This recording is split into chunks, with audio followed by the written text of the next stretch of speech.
Hey everyone, Sweet Sandy here for my next poetry installment. Today I'll be reading 4 poems, one from November 2019 and 3 from March and April 2020. There's a trigger warning for this first poem for the subject of miscarriage. I loved you for 5 hours. From the time I was told that I was pregnant when I didn't think I could get pregnant. I loved you for 5 hours, thinking of all that will follow your arrival.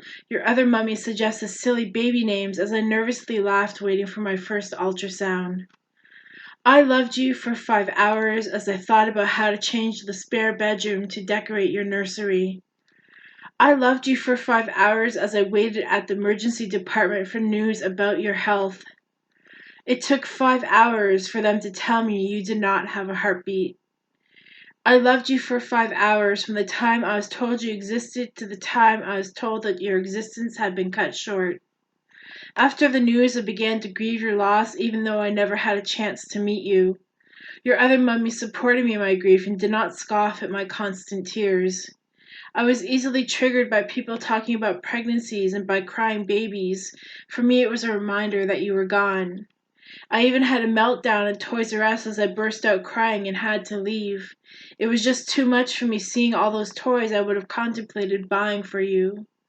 I loved you for 5 hours. However, I will grieve your loss forever. Sigh Doctor. Sometimes I sigh in solidarity with my dog. I may not know what she's sighing about, but I know it's important to her, just like my sighs are important to me. I sigh out of boredom, relief, exasperation, and more, drawing in a deep nose breath and exhaling from my lungs a hearty sigh. I often notice the sighs of others, and I try to decipher their meaning. Are they happy or sad or fed up? Human beings are funny, complex organisms with so much depth.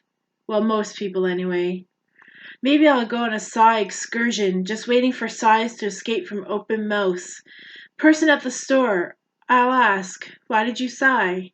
Person at the doctor's office, may I ask what your sigh means? Coworker in the office, I heard you sigh, tell me about it. I will become the Sigh Doctor. With degrees in psychology and criminology, I think I'll do fine. I'll prescribe fun events and taking leave of toxic people. I'll prescribe excitement and love. I don't know if I will ever up with a cure for sighs, but I can at least come up with ways to combat the origins of sighs. I will not be able to cure my dog of her sighs, but I can love her and entertain her and care for her the best that I can.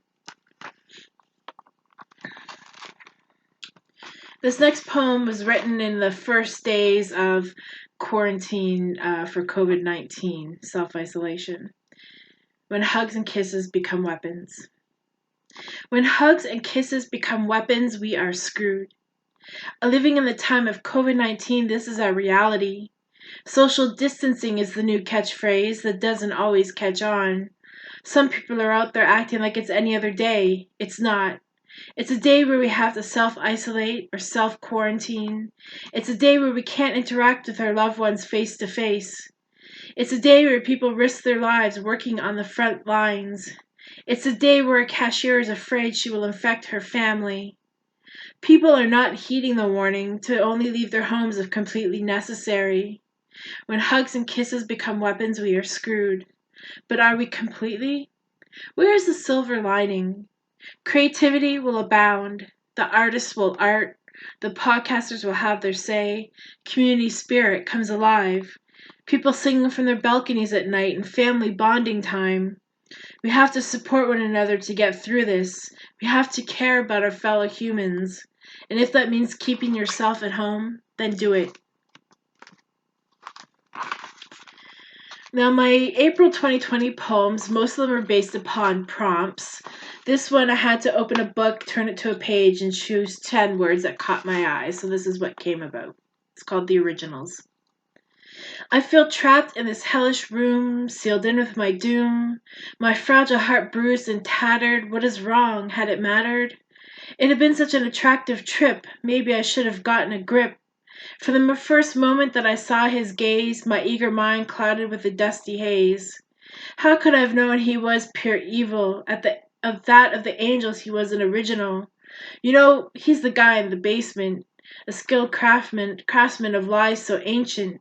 Then spontaneously a white light shone down as my fears began to drown. A loving hand reached out for me, but their face I could not see. I somehow knew I had to trust that doing so was a must. I took the hand in my own as the other original led me home. That's it for today, everybody. Thank you. See you next time.